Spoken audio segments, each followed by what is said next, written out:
Hello everyone, welcome back to Maths Teacher YouTube channel. Myself Babbi Rajput. So in this video we'll discuss about the power and power को हम इस video में पूरा finish कर देंगे. So power क्या होता है, theoretical पढ़ने से पहले मैं आपको practically एक एग्जाम्पल देके समझाती हूँ. राइट, एग्जाम्पल ध्यान से सुनना है आपको. हमने मान लो कुछ अमाउंट ऑफ ब्रिक्स हैं, वो एक पॉइंट से दूसरे पॉइंट तक ले जानी है. ठीक है, मैंने कहा मेरे पास 50 ब्रिक्स हैं. राइट, और मुझे 50 ब्रिक्स ए पॉइंट से बी पॉइंट तक पहुंचानी है. तो मैंने कहा मैं ये काम नहीं कर सकती हूं. मैंने दो लोगों को हायर किया. राइट, उसमें से एक है यंग मैन और एक है ओल्ड पर्सन. ठीक है, यंग मैन की मान लो जो उम्र है वो मान लो 20 साल की है, एंड जो ओल्ड एज पर्सन है उनकी उम्र मान लो 50 साल है. ये दोनों आए and they are demanding to work. मतलब उन्होंने कहा कि मैं 50 ईंटें हैं वो ए पॉइंट से बी पॉइंट तक पहुंचा दूंगा. राइट, अब आप मुझे बताओ इसमें से देख करके कि यंग पर्सन और जो ओल्ड एज पर्सन है, इन दोनों में से 50 ब्रिक्स ए पॉइंट से बी पॉइंट तक पहुंचाएगा. ध्यान से सुनना क्वेश्चन. यंग पर्सन और ओल्ड एज में से कौन ऐसा है जो 50 ब्रिक्स पॉइंट ए से पॉइंट बी तक कम टाइम में पहुंचा देगा, मतलब जल्दी पहुंचा देगा? तो आप बोलोगे मैम यंग पर्सन. कैसे बोला आपने? क्यों आपने बोला यंग पर्सन? क्यों ओल्ड एज पर्सन नहीं हो सकता है? क्योंकि जो यंग पर्सन है उसमें क्या है, एनर्जी ज्यादा है, उसकी बॉडी में एनर्जी ज्यादा है. ठीक है, एंड जितनी ज्यादा एनर्जी होगी उतना ही ज्यादा काम होगा. While in case of old age उनकी बॉडी में जो एनर्जी है वो कम होगी, तो work done by the old person वो भी कम हो जाएगा.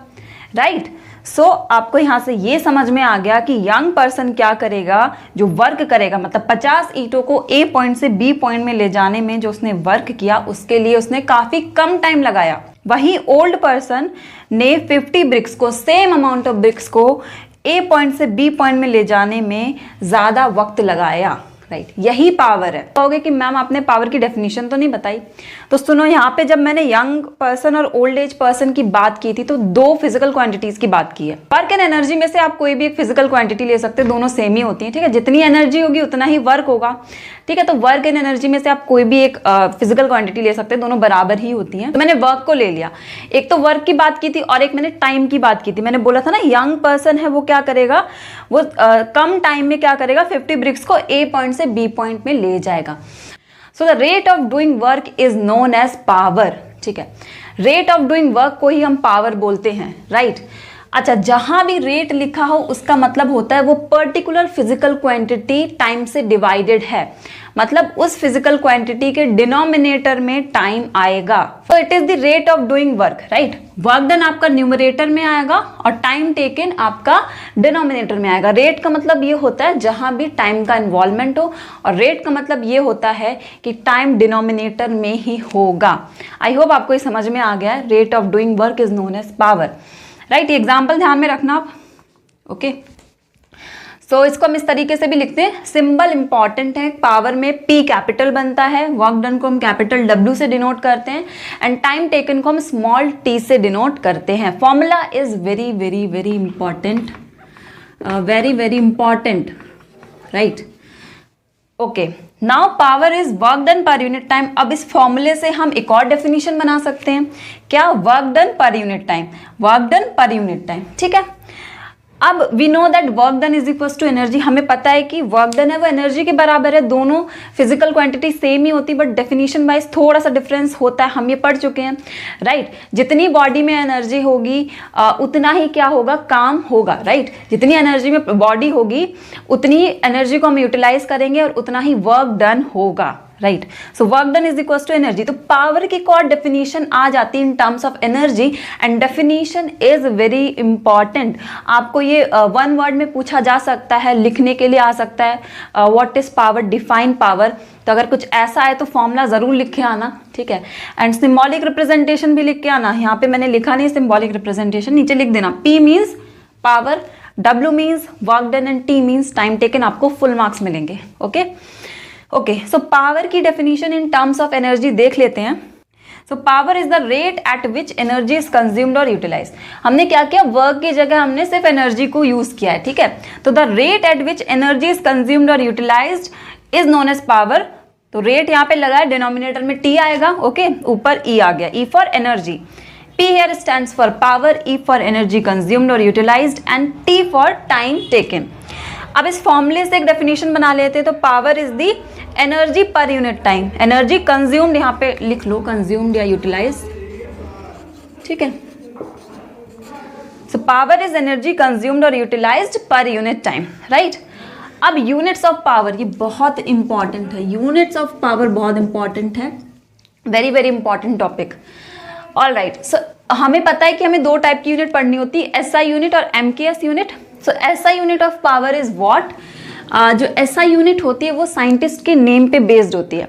जिस साइंटिस्ट ने उस फिजिकल क्वांटिटी को डिस्कवर किया होता है, हम उनको श्रेय मतलब क्रेडिट देने के लिए क्या करते हैं, एसआई यूनिट उनके नाम पे लगा देते हैं। जैसे फोर्स को न्यूटन ने खोजा था तो फोर्स की यूनिट क्या हो जाती है, न्यूटन, ठीक है। वैसे ही वर्क डन या एनर्जी को जूल नाम के साइंटिस्ट ने खोजा था तो उनको हमने जूल से रिप्रेजेंट कर दिया। एंड पावर की डिस्कवरी की थी जेम्स वॉट नाम के साइंटिस्ट ने। तो the unit of power is what, इसको कैपिटल W से डिनोट करते हैं। एक इंपॉर्टेंट चीज है, वर्क डन को भी W से डिनोट करते हैं, तो कंफ्यूजन नहीं रखनी है। Work done is the physical quantity while power is a unit, ठीक है। दोनों को कभी ऐसा मत करना लिख करके काट दो, यहाँ से W यहाँ से W काट दिया, ऐसा नहीं करना है, ठीक है। सो इंपॉर्टेंट है वॉट, WATT, कैपिटल W से इसका रिप्रेजेंटेशन है, बहुत इंपॉर्टेंट यूनिट है, यूनिट्स बहुत इंपॉर्टेंट है। नेक्स्ट इज एमकेएस यूनिट होता है, तो एमकेएस यूनिट को आप डिराइव कर सकते हो, याद रखोगे तो और अच्छी बात है। मैं डेरिवेशन बता देती हूँ कैसे करोगे। देखो यहाँ पे पावर के फॉर्मूले से कभी भी आपको एमकेएस यूनिट निकालनी हो, डिफिकल्टी हो रही, नहीं याद आ रहा है तो फॉर्मूले से डिराइव कर लो। उससे कैसे होगा, एनर्जी की यूनिट क्या होती है, जूल, और टाइम की यूनिट होती है सेकेंड। अच्छा, यहाँ पे आपको ना एसआई यूनिट ही रखनी होती है, तो पावर को हम लिखेंगे जूल पर सेकेंड, ठीक है। और इसको कैसे लिख सकते हैं, जूल पर सेकेंड। देखो ये जब डिनोमिनेटर की जो चीज होती है वो न्यूमरेटर में शिफ्ट हो जाती है ना, तो उसकी पावर माइनस में चली जाती है, तो दिस इज -1। तो ऐसे भी लिख सकते हो आप इसको, और इसको ऐसे भी लिख सकते हो, ठीक है। सो वही मैंने लिखा, MKS unit is joule per second और जूल पर सेकेंड, लिखने का तरीका अलग है, unit is joule per second, okay. ना अदर यूनिट, इसकी अदर यूनिट इंपॉर्टेंट है, और अदर यूनिट में ये वाली यूनिट बहुत इंपॉर्टेंट है, किलोवाट वाली। मेगावाट इतना नहीं पूछा जाता, किलोवाट पूछा जाता है। सो 1 किलोवाट जिसको हम कैपिटल K और कैपिटल W से डिनोट करते हैं, that is equals to 1000 watts जिसको हम W से डिनोट करते हैं। अच्छा, याद कैसे करना, देखो जैसे हम पहले पढ़ते थे ना, 1 kg is equals to 1000 grams, right. 1 kilometre equals to 1000 metres, वही चीज है। तो 1 kilowatt is equals to 1000 watt, कोई वो नहीं है कि नई चीज आ गई है, सेम चीज है जैसे आपने पहले पढ़ा था, प्रीवियस क्लासेस में पढ़ा था, बेसिक नॉलेज ली होगी, वही चीज है। यहाँ पे किलो लिख गया, यहाँ पे सिर्फ वॉट है, तो क्या हो जाएगा, 1 किलोवाट इज 1000 वॉट्स। मेगावाट अगर देखो तो 1 मेगावाट इज 10⁻6 वॉट। ये इतना इंपॉर्टेंट नहीं है, बट किलोवाट याद रखना इंपॉर्टेंट है। न्यूमेरिकल्स में कभी कभी किलोवाट दे दिया जाता है और आपको कन्वर्ट करना होता है, ठीक है, कन्वर्ट करके वॉट में लाना होता है। एंड ये बहुत इंपॉर्टेंट यूनिट है, this is very important. Horse power, ये यूनिट तब इन्वेंट हुई थी जब पहले आपको पता है कि जो इंडिया में या इंग्लैंड वगैरह में, ब्रिटेन वगैरह कंट्रीज में हॉर्स होते थे। इवन आप देखते होगे जो हॉरर मूवीज होती हैं जैसे 1920 टाइप्स की, उसमें हॉर्स होते हैं, वो हॉर्स क्या करते हैं, पर्सन्स को कैरी करते हैं, पीछे काट लगी रहती है ना, और वो एक जगह से दूसरी जगह लोगों को कैरी करते हैं, है ना। तो वो हॉर्स कार्ट होती थी। तो हॉर्स कार्ट से क्या हुआ, इंजन में शिफ्टिंग हुई। इंजन कौन सा इंजन, ट्रेन वाला engine. This shifting from horses to the steam engine, इसी से हॉर्स पावर यूनिट का ओरिजिन हुआ। आपको इतनी हिस्ट्री जानने की जरूरत नहीं है, बट सुनोगे तो और अच्छा लगेगा, रिलेट करके पढ़ोगे, ठीक है। सो हुआ क्या कि जब हॉर्सेस से स्टीम इंजन में शिफ्ट किया लोगों ने, so to measure the power of a steam engine, उसके लिए जो यूनिट यूज करते थे previously, that was horse power, ठीक है। Horse power is the unit to measure the power of steam engines, okay. And 1 horse power देख लेते हैं। 1 horse power is 746 watts. Important है, ये पूछा जाता है, ये वाला जो चीज है ना, ये पूछा जाता है, डायरेक्टली पूछ लिया जाता है, और ये अभी नहीं, आपके आगे हायर क्लासेस में भी पूछा जाएगा। ऑब्जेक्टिव क्वेश्चंस में पूछा जाता है, एंट्रेंस एग्जाम्स आफ्टर 12th जो आप देते हैं उसमें भी पूछा जाता है। 746 वॉट। और अब जो हम यूज करते हैं, सिंस अब तो स्टीम इंजन नहीं यूज होते हैं, तो अब हम जो यूज करते हैं वो होता है ब्रेक हॉर्स पावर।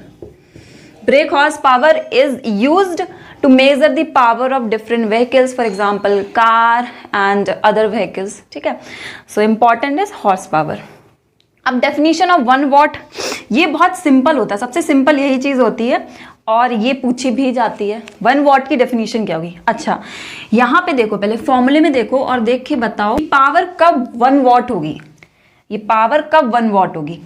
जब आप एनर्जी है वो 1 जूल लोगे एंड टाइम है वो 1 सेकेंड लोगे, राइट? तभी तो हो सकती ना पावर 1 वॉट। देखो फॉर्मूले में रखो 1 joule upon 1 second which is equals to 1 joule per second, या इसको आप ऐसे भी लिख सकते हो 1 वॉट।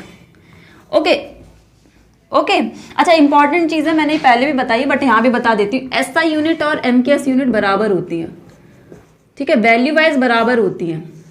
ओके, मान लो कोई पावर है वो 5 वॉट लिखी है तो इसको हम ऐसे भी लिख सकते हैं 5 joule per second. 5, I hope आपको दिख रहा होगा, 5 जूल पर सेकेंड भी लिख सकते हैं उसको, ठीक है।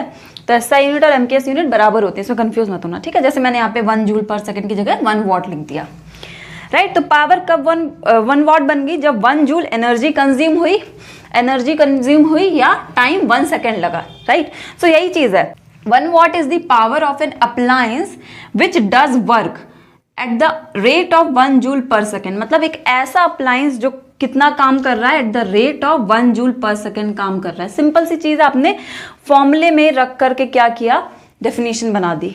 और एनर्जी वाइज अगर हम बात करें तो 1 watt is the power of an appliance which consumes और utilize energy at the rate of 1 joule per second. कितना सिंपल है, फॉर्मूले में रखो और डायरेक्टली आपको डेफिनेशन मिल गई। सो इंपॉर्टेंट है, डेफिनेशन बनाओ और जब भी आप डेफिनेशन लिखो ना तो ये यहाँ पे ऐड कर लेना। जैसे आप फर्स्ट डेफिनेशन लिख रहे हो, ये वाली डेफिनेशन लिख रहे हो तो यहाँ पे लेट कर लेना, let work done is 1 joule and time taken is 1 second. So फिर आप फॉर्मूले में रखना 1 जूल अपॉन 1 सेकेंड। इसमें आपके एक भी मार्क्स नहीं कटेंगे अगर आप ऐसे करके आओगे, ठीक है। और इसको ही वॉट लिख देना, राइट। सेकेंड वाली डेफिनेशन के लिए आप यहाँ पे ई यूज़ कर लेना, बाकी सब सेम है, राइट। अलग अलग करना है दोनों को, ऐसा नहीं मिटाल के जैसे मैंने किया वैसे आप लिख दो, okay. So yes, this is all about the power, very important. अब हम इससे रिलेटेड 1-2 क्वेश्चन है वो कर लेते हैं। So note it down, solve some questions. Question number 1, देखो क्वेश्चन जब भी सॉल्व करो तो क्वेश्चन को प्रेजेंट अच्छे से करो, स्टेप बाय स्टेप प्रोसीड किया करो, डायरेक्ट आंसर निकाल के नहीं रखना है, ठीक है। A body does a 20 joule of work. So यहाँ पे हमें सबसे पहले लिखना है वर्क डन, कितना बोला गया है हमें, 20 जूल, ठीक है। आप यहाँ पे लिखोगे गिवन वर्क डन 20 जूल, तो 20 जूल काम कर रही है एक बॉडी और उसको जो टाइम लग रहा है that is time taken is 5 seconds.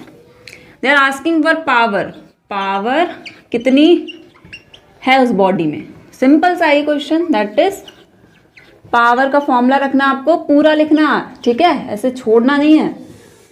Work done upon time taken, okay. So work done कितना दे रखा है, 20 जूल और टाइम टेकन है 5 सेकेंड, तो कितना आ जाएगा 4, ठीक है। अब आप इसको जूल पर सेकेंड भी लिख सकते हो, नहीं तो वॉट भी लिख सकते हो, ठीक है, जैसे आपकी मर्जी, कोई यूनिट आपकी गलत नहीं मानी जाएगी, right. So the answer for this question is 5 4 20 या 4 वॉट, ओके।